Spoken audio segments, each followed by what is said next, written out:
Okay, so there has been a lot of pulse plebs and hexagons whining in my last videos. Why exactly are you not talking about Pulsechain? This is like the next big thing. Well, today I'm going to be laying out some critical viewpoints about Pulsechain and why exactly I'm not 100% bored with this project. So let's get started without further ado. And I'm going to be making this video concise as I can. There's a lot of information obviously to touch, and a lot of information which I'm not going to be covering in this video, like all the things that has happened with Hex and Richard Heart, who is, a very controversial figure. Some people call him a scammer. Some people say he's a fraud. I don't know if he has ever paid any fines or anything, but there's a lot of sketchy stuff about him. For example, like fake passports with different names on it: John J. Guzman, Richard James, Schuler. Like, what exactly is the identity of this person? Where was he born? Where does he live right now? There's always so many questions about Richard regarding those things, and he is not exactly the most trustworthy person in this space. Now let's kind of lay down some of my critique here. So one of the things is that Richard announced this project already back in last year. It's been like 16, 17 months in the making. Currently there's a testnet, obviously, which you can try out, which seems to be working fine. However, this is a fork out of Ethereum or Binance Smart Chain, meaning that they're not doing any new technology here. They're not doing a new consensus model. They're not doing any proprietary technology either. So this is considerably long time to wait for a fork. I mean, in the last 2 years alone, we got the Coup Chain, Oak Exchange, Avalanche, Milka Meta. Like, so many EVMs have been like dumb, like pushed out like that because they don't take that long to do. Over 16 months, or how long has it been? I mean, it's probably been in the making before he announced it. So this is like very, very long time to wait, which tells you two things. Number one theory is that all the developers are pretty bad. People have said that none of the pro developers are working with Richard because he has a bad reputation. That's theory number one. Theory number two, which has been said in Biz, is that these developers are not just bad, but some of them actually bailed out and they had to like start off from the scratch again or some fucking shit. So there has been some weird stuff going on in the development. So that's one thing. Now let's talk about this sacrifice thing. So when I go more into psychoanalyzing Richard, allegedly he was born into a poor family, and that might explain some of his behavior and the way he does things because, like, I mean, in a lot of his tweets, he's showing out his, Gucci's and Versace's, and, he's living a very hedonistic lifestyle. Most of his pictures about his merch, watches, stuff like that, and then he's on a club or somewhere. Never on a gym working out, by the way. Okay, so he's living a very hedonistic lifestyle, and some people do that. It's not exactly the most spiritual type of a guy who really cares about, like, well, all things considered, like the community, and I'm gonna prove that later on in here. But fundamentally, like, these are not like great elements about or great moral systems. Like, if you're like really interested in like very hedonistic and materialistic things, like maybe this person is not exactly like having the best moral compass out there. Just saying. And yeah, they did raise 25 million from Sense, which is basically an organization which wants to increase lifespan of humans, and well, that's obviously fitting into the Richard's worldview because he wants to live longer. He wants to live and continue his hedonistic lifestyle, and obviously when there are these types of transhumanism like cryo freezing and all this type of stuff, those are for rich people like Richard, who is allegedly a billionaire. So people who are going to be benefiting from all of this type of technology is going to be rich people first, aka Richard. And this is like a great, duping people to basically donate. He didn't need to use his own money here. He didn't need to donate 25 million of his own money. He got other people to basically donate to this organization, which he himself will benefit from if they're going to be able to do some stuff in the future regarding increasing the lifespan of humans. So fundamentally, like, it's a bit of a dupe here. I don't want to really touch upon a lot of the sacrifice. Other things like, okay, it ran for 2 weeks, or was it 3 weeks? Could have run a bit longer, to be honest, but whatever. It's not really important in the criticism that I'm going to be leaving out. Here, I want to touch upon a bit of the goals here, which are a bit misleading. So one of the things is that Ethereum fees will be lowered. Hex is no longer the de facto smart contract. At one point it was, and it was using a lot of the gas fees on Ethereum, but right now it's like very low share of that. The gas fees are very low right now. For example, we're talking about 8 Gwei average during certain hours. I mean, most of the day. So there's not going to be a huge impact by Pulsechain moving its smart contract infrastructure or anything into their own chain. So that's bullshit. And there's like other trillion layer 1 chains which are doing better things, have more VCs behind them, and have more developers behind them, and also proprietary technology. And a lot of this coping and pitch has been about these tokens and NFTs which are going to be transferred from Ethereum into the Pulsechain. Now the fundamental fact here, guys, is that they have no value. And I could cite you historical evidence of this. Because when Ethereum Classic split happened, none of those tokens were worth anything on Ethereum Classic. They were zero, de facto zero worth. On Ethereum, they still hold their value, but on Ethereum Classic, DAI and others became worthless, okay? Like, they had no value there. So there was no price speculation there. More recently, we have Luna Classic, and some of them retained maybe 1% of their original price, and that was only because people had provided liquidity before Luna crashed, and not all the people were managed to able to withdraw their liquidity or didn't care anymore to withdraw their liquidity from the pools in TerraSwap and elsewhere. So basically, people had left their liquidity, which allowed people to basically dump some of those tokens for Luna Classic. But fundamentally, like, it's not a great example because the circumstances are very different. Lower fees. There's no technology, once again, that is proprietary, which could offer lower fees compared to the other competition, whether it's Chain, OGX Chain, Avalanche, etc. It's probably going to be higher than Avalanche for sure, but it's not going to be like able to compete with a lot of the like Gnosis chain, for example, in terms of fees. And this is only 4x the output. There are trillion chains that basically can offer 100x the Ethereum capacity, 1000x, etc. Pollution. This is just virtue signaling once again, marketing strategy. There are multiple proof of stake chains out there. This going proof of stake green stuff, it's no longer working. Most chains like Dogechain, Zcash, they are even transitioning to proof of stake allegedly. So there's only like 9 proof of work coins anymore left in top 100. There used to be around plus 20. And proof of work is just becoming, there's so many energy efficient alternatives there that this is not even a very good argument. Inflation, okay, that's good, but validators only earn fees. So how many of those validators are owned by Richard? And how much of that money like goes? Is it like a similar to Justin Sun, where Justin Sun basically owns like 26 out of 32 validators in Tron, so it's centralized network, and Richard owns 90% of Pulse ever in existence, so he can delegate that all to all of his own validators and basically earn all the fees from that. So basically symphony money from you guys. Yeah, once again, like, we don't know that. So once again, one of the things I forgot to mention in the beginning is that there's no white paper here. There's no light paper or a single paper for this project, which is allegedly supposed to launch on like November or something, or maybe taking the next year. And whatever it is, it's like too late to basically launch a chain like this, which doesn't offer any proprietary things.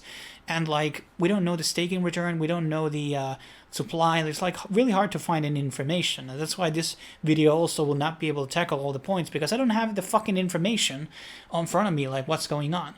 And the bridging thing, nobody's going to be using bridges because none of the native projects are agreeing that a Pulse USDC is equivalent to 1 USDC on Ethereum. This is not a thing. Bridges have been hacked at an alarming rate recently, so there's high security risk of bridging anything. But obviously, Richard wants you to pull out Ethereum into Pulsechain because he's going to be making money from that. And I'm going to explain that in a few. That is through the PulseX trading platform, which seems to be run by Richard once again. None of these websites have their own developer teams in the who is in the team, who is part of it. Like, it's kind of anonymous here, or pseudonymous. And at least on the website side, there's nothing here. And the website's like this is all the information there is. So this is very little, okay? Like the person who doesn't know anything about Pulse, not much information to go on by. Now, this domain also, pulsechain.com, was done in 2017. This kind of goes back into my argument that why is it taking so long to launch this chain? It's just a fork. And here's some, this is what the Pulse chain looked in the very beginning. And here are some of the promises that they have basically made here. And some of them are kind of interesting. You can look at it yourself if you want to. And here's the proof that the origin address is owned by Richard. He must have admitted it on a recent video, I think in June or July. He said like, well, you know, I made a lot of money or something. I remember he had a very funny hedonistic comment here. Well, I got this good shit. So 90% of the supply control over Richard Heart, and obviously it's going to be able to delegate that 90% of the supply to the validators he chooses, and those validators are going to be making him money. Also, I want to remember that during Hex, he got shit ton of Ethereum. According to this source, 6.5 million Ethereum, which he dumped, okay? Like, and he's been dumping Hex as well, but fundamentally, like, he owns the origin address. And here's the thing, message to Pulse plebs and Hexicans, why isn't the origin addresses a DAO? Why there isn't a DAO fund, which is used to basically shill the project, buy marketing, yada, yada, yada, to make decisions on the network? Why is it on control of Richard? You guys literally had to beg this guy to basically start marketing for Hex. And there's no treasury for Pulse. There's no fundamental initial fund which they could use to basically get the token listed on Binance. Richard is allegedly, once again, a billionaire. Why isn't he using any of that money to acquire, I don't know, BitChute or any other like killer Web2 platform and make it use Pulse? That would be best number one way to drive adaptation on your chain. To get that one dApp, okay? That would be killer, and the rest would follow.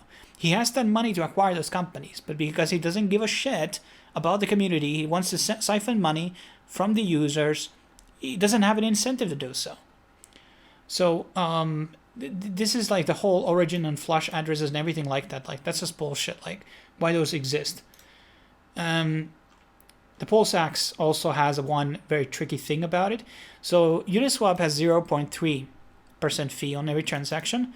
Here, 0.01% of a trade's value goes to an address you must have no expectations of, aka this is a fucking Richard's dump address. So he's going to be siphoning Ethereum from those trades, people who are going to be dumb enough to bridge their real Ethereum into Pulse, and he's going to be siphoning that Ethereum and bridging it back into the real chain where it has value, and it's going to be siphoning Pulse, and he's going to be dumping on that and you as well.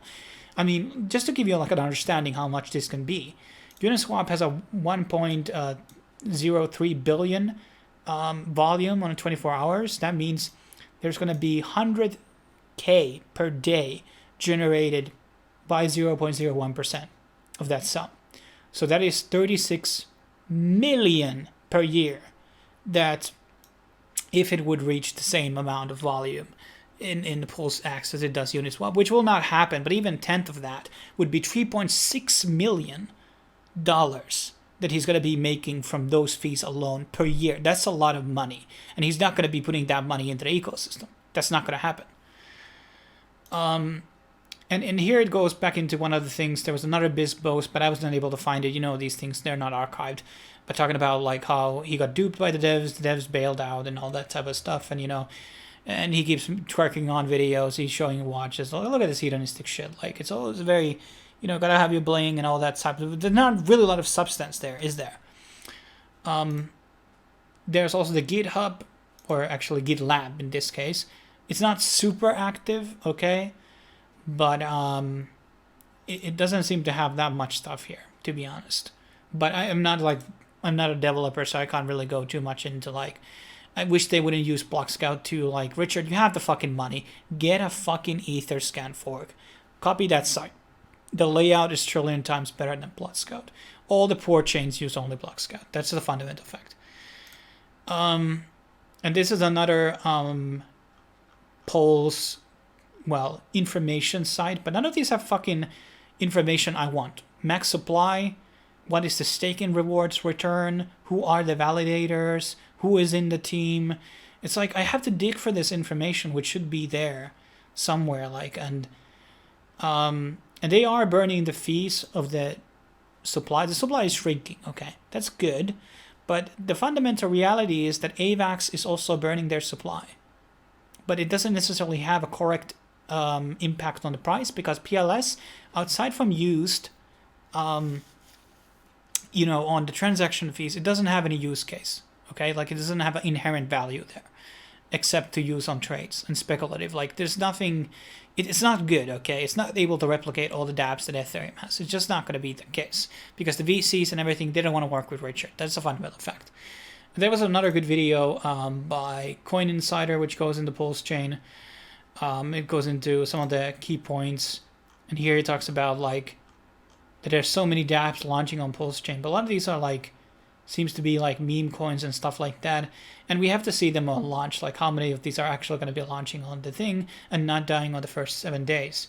And one of the fast things I want to talk about, that there is going to be an incentive to provide liquidity on PulseX, but it's going to be paid on a secondary token, which is going to be deflating, but it has no use case whatsoever. There's, once again, no DAO, no dividend share. You could give out this 0.01% out of every transaction and distribute that fund to the stakers of the token. But no. It has to go into the Richard's address, which is going to be spending on fucking Gucci and other Rolex watches and other types of like, piss poor taste of a fashion sense, what he basically has. So fundamentally, like, this is why Pulse is really bad. The tokenomics don't make sense. Richard holds all the money, and historically he had to be begged to basically use his own money or the funds of the project to basically market it. So I don't want to like be in a situation where I'm holding Pulse where there's no incentive to like, there's no treasury to pay the developers to come in and build stuff for Pulse. A lot of these dApps and things I showed you the list a while ago, I think they're going to be just doing a pump and dump and then leave the fuck out, because there's not going to be a developer fund or a treasurer to basically fund and bring all other people on. That's what other chains were really smart about. Optimism, Milkameta, or AVAX, or Arbitrum, probably in future. They have funds where they can pay developers, you build on, and we're going to be giving you this money. Pulse has none of that, okay? None of it, okay. And that's the fundamental problem here. It's designed to make money for validators and basically money for Richard, because we know that he's going to be running some of those validators, if not majority of them, and also he's going to be probably is the owner of this address. He has to be the owner of that address. So fundamentally, like, Pulse, it has a lot of opium, but that's not enough to build a great chain. Some of the people, like, they missed the train on Hex or whatever, and okay, too bad for them. But and now they believe, the Pulse is going to be the next thing, but it's definitely not going to be going that much up. And deflation, sadly, on paper, it's a good idea, but it's not going to be enough, because I've seen a million of the very first YouTubers who talked about deflating tokens, and none of them are anywhere right now, even though they had 25% burn, 50% burn, insane burn rates. But because the idea was only revolving around the deflation, there was nothing else around it, it's going to fail. And if PulseX would have like launched in last year or 2020, maybe I would have like believed in them more. But this is too late in the game to launch an EVM chain. It's just this. The competition is too bad, and it seems that Richard is stuck with like 13 horrible developers who can't deliver a product on time. So and it's probably going to be launching on bear market even, which is even worse, because then everybody will be just leaving after the first week. So in 48 hours, what will happen? Some people might provide liquidity, and then people are going to be dumping everything for PLS, and then they're going to be finding a place to dump that PLS. And once again, because they don't have treasury, Richard hasn't like pull out his own money and basically guarantee that this is going to be listed on Binance, Coinbase, KuCoin, whatever. There's not going to be like a centralized exchange where we can dump. So we have to hope there's going to be ETH liquidity for PLS on the Ethereum side. because you have all these bridge problems, obviously, because nobody's going to be supporting PLS as a chain for these exchanges, probably. Now, let's hope that they will support PLS, but I wish that Richard would put some money into that and guarantee that we would have a place to dump these tokens at. But that's my take on Pulsechain. So yes, to recap, too many red signals, no white paper, CEO is extremely immoral, untrustworthy, and has no incentives financially, really, to basically build out or do acquisitions or things that would basically make Pulsechain a relevant thing. He's not going to do that, and just watch and see. But thanks for watching. I will be seeing you in the next video. Cheers.